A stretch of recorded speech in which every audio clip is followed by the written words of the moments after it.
Ya Allah Bapa, tiba saatnya kami mendengarkan firman.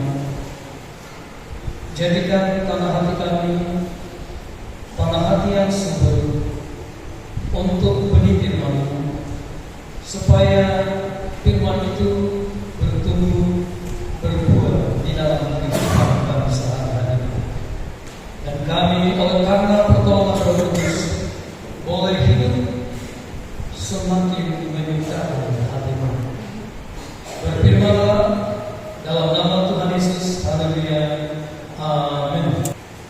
Dari Yohanes 20 ayat 24 sampai 29 yang sudah kita baca, saya memberikan judul khotbah saya, Rahasia Hidup Berkemenangan. Rahasia hidup berkemenangan.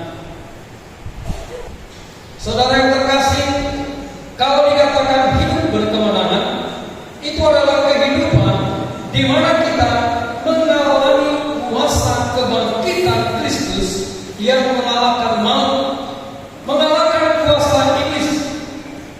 Kuasa kebangkitan Kristus memampukan kita menang atas segala permasalahan dalam kehidupan kita.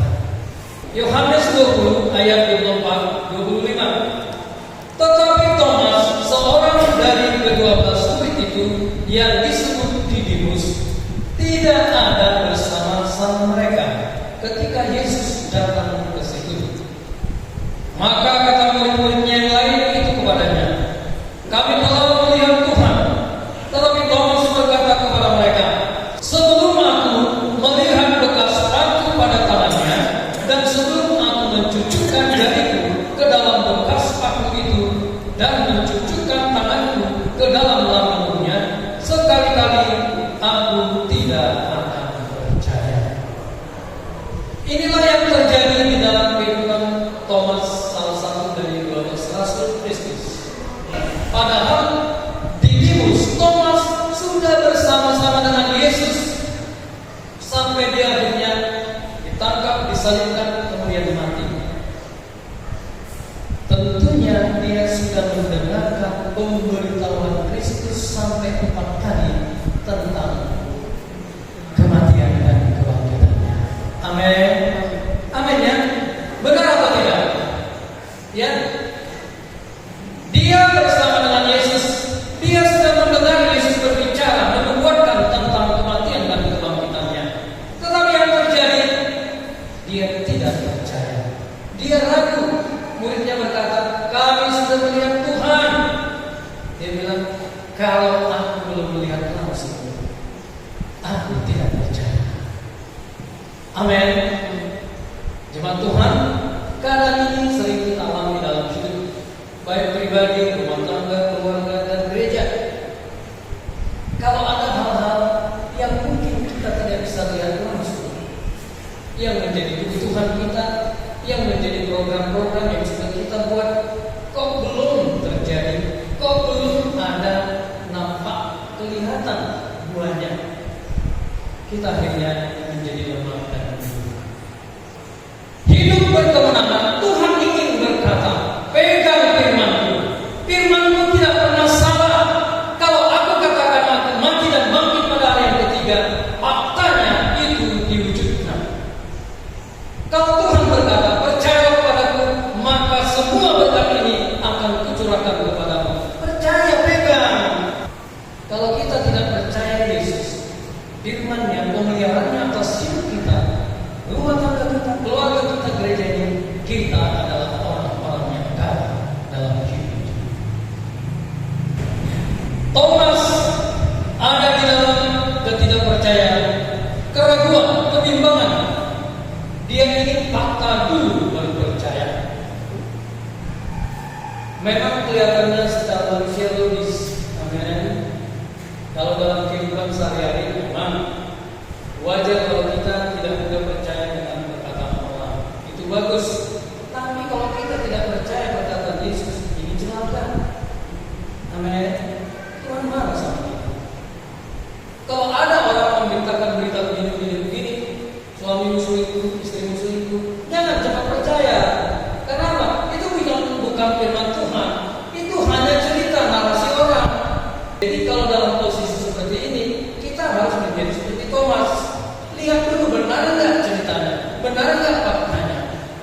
Tapi kalau terhadap firman Tuhan amanah jemaat Tuhan yang terkasih, kita tidak boleh ada di dalam posisi ini. Kalau ada, cepat keluar.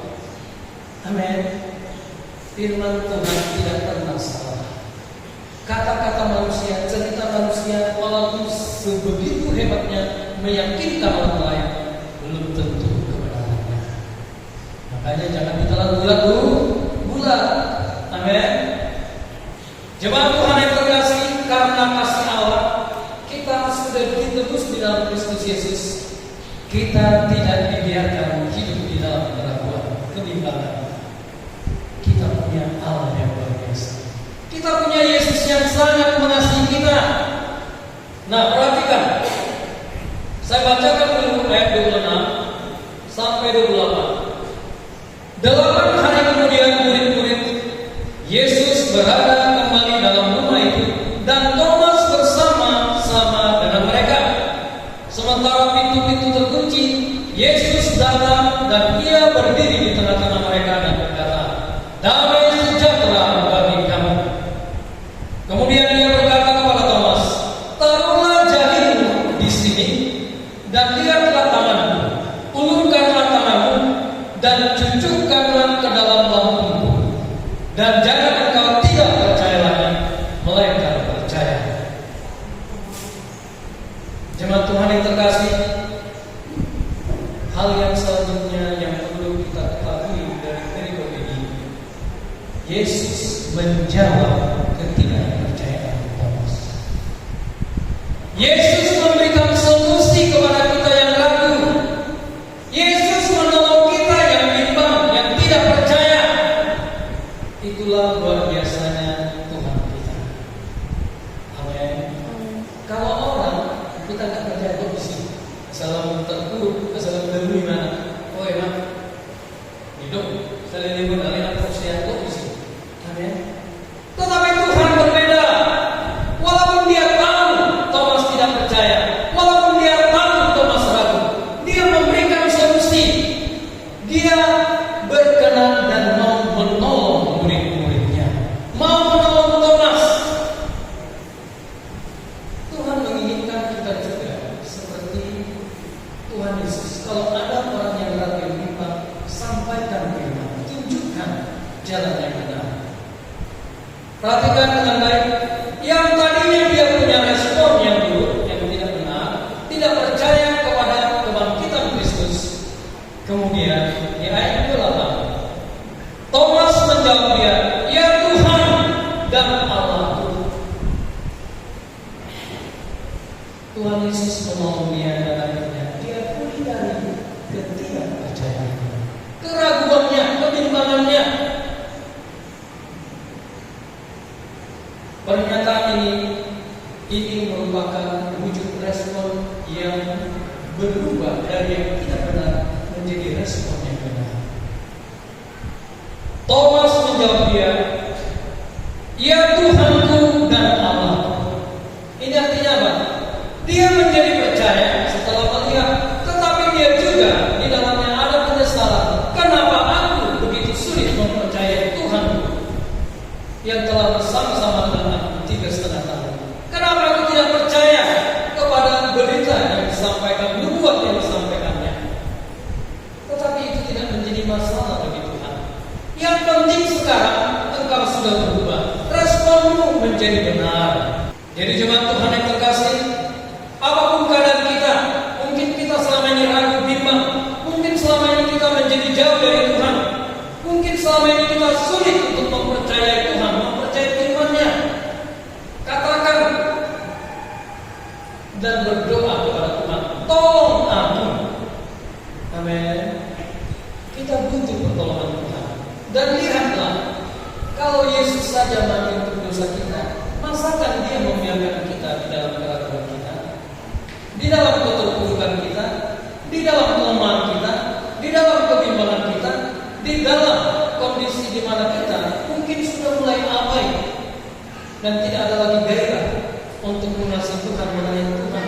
Tetapi Tuhan Yesus berkata hari ini, dan hari ini juga Tuhan ingin menjawab keraguan, kebimbangan, ketidakpercayaan kita, supaya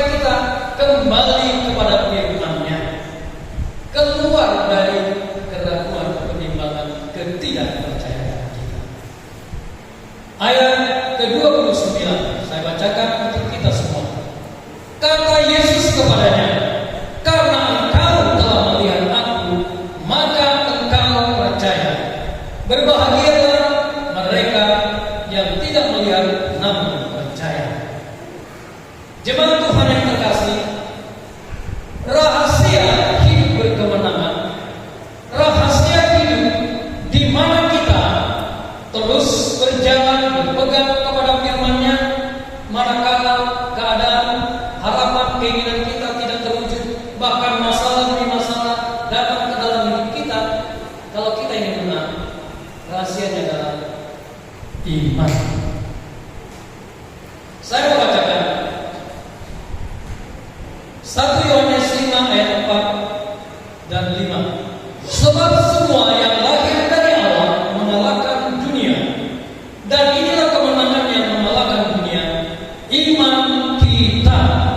Siapakah yang mengalahkan dunia selain daripada dia yang percaya bahwa Yesus adalah anak Allah? Yesus adalah anak Allah yang tunggal yang dikirim untuk menebus dosa-dosa kita. Tapi kemenangan yang sudah disediakan tidak akan kita bisa nikmati dan kita berjalan dan hidup di dalamnya kalau kita tidak menerima itu dengan iman. Kalau kita tidak mengimani karya Kristus yang telah memberikan kemenangan, kuasa kebangkitannya, maka kita tetap menjadi orang yang kalah. Oleh sebab itu Tuhan berkata, "Dan inilah kemenangan yang mengalahkan dunia, iman kita." Artinya jemaat Tuhan, hiduplah, berjalanlah dengan iman, berjalanlah dengan mempercayai firman Tuhan. Saya membacakan Markus 11 ayat 24. "Karena itu aku berkata kepadamu, apa saja yang kamu minta dan doakan, percayalah bahwa kamu telah menerimanya, maka hal itu akan diberikan kepadamu." Tuhan menginginkan kita di dalam segala aspek hidup kita. Bahkan Tuhan menguatkan kita kalau kita berdoa, percaya doa kita dikabulkan Tuhan. Kalau kita berdoa sesuai dengan firman-Nya, sesuai dengan kehendak-Nya. Amin. Tapi kalau tidak, ya sama seperti Yakobus, kalau berdoa untuk memuaskan nafsumu, yaitu tidak didengar Tuhan. Amin. Kalau kita berdoa untuk ambisi-ambisi pribadi kita, bukan untuk kemuliaan Tuhan, tidak didengar. Tetapi Tuhan berkata, "Percayalah bahwa kamu telah menerimanya, maka hal itu akan diberikan kepadamu." Nah, orang yang melangkah dengan iman adalah orang-orang yang hidup di dalam kemenangan, orang-orang yang menikmati dan membiarkan Roh Kudus bekerja, mengerjakan kuasa kebangkitan Kristus yang membuat kita menang atas setiap masalah dalam hidup kita. Lihat dan pandang Yesus, maka kita akan mengalami kemenangan. Yang berkaitan dengan itu, saya bacakan kepada kita Ibrani 11 ayat 6. "Tetapi tanpa iman tidak mungkin orang berkenan kepada Allah. Sebab barang siapa berpaling kepada Allah, ia harus percaya bahwa Allah ada dan bahwa Allah memberi upah kepada orang yang sungguh-sungguh mencari Dia."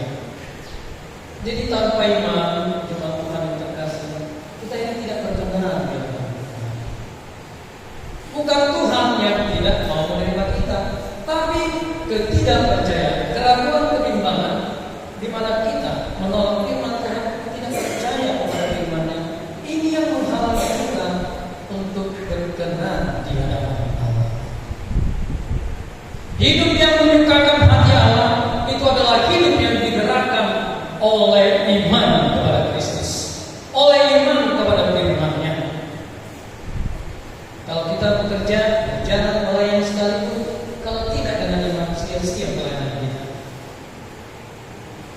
Amin. Kita memang melakukan tugas gereja, tetapi Tuhan tidak mencatat itu sebagai hal yang berkenan, yang menyukakan hatinya. Oleh sebab itu, melangkah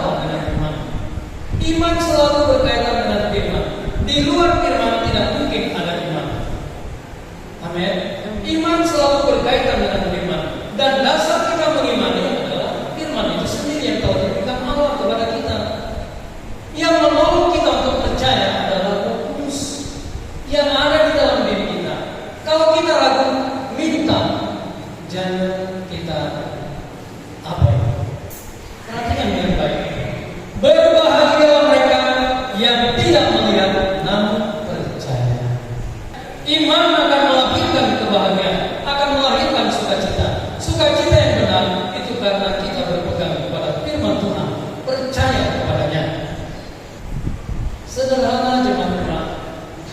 Mungkin kita berkata, kita cinta Tuhan, kita percaya. Coba cek hidup kita. Kita bersuka cita dalam hidup. Kita menikmati kebahagiaan dalam hidup. Mungkin di tengah-tengah masalah yang Tuhan izinkan terjadi. Kalau kita kena bersuka, kalau kita bersungut-sungut, kalau kita terus komplain, kalau kita terus ada di dalam kondisi menurut, ingatlah, berarti kita belum ada di posisi berjalan dengan iman. Kita belum melangkah dengan iman. Orang yang melangkah dengan iman akan ada dampak yang keluar dari dalam hidupnya. Kebahagiaan, sukacita. Sukacita itu tidak dibuat-buat, teman-teman. Tertawa bisa bagian dari sukacita, tetapi seringkali tertawa itu bukan sukacita yang dari Allah. Itu adalah sebuah komunikasi publik, interaksi publik supaya enak dipandang orang. Tetapi sebenarnya itu bukan sukacita yang dari Allah. Kebahagiaan yang dari Allah itu lahir karena firman. Kebahagiaan yang dari Allah itu lahir karena kita berpegang hidup dan melaksanakan firman itu dalam hidup kita. Walaupun mungkin dalam tataran tertentu kita masih jatuh bangun, mungkin kadar iman kita masih rendah, tetapi orang yang berjalan dengan iman, dia akan menikmati kebahagiaan. Dia akan menikmati sukacita dalam hidupnya. Ya Allah Bapa, sempurnakanlah firman ini di dalam hidup kami.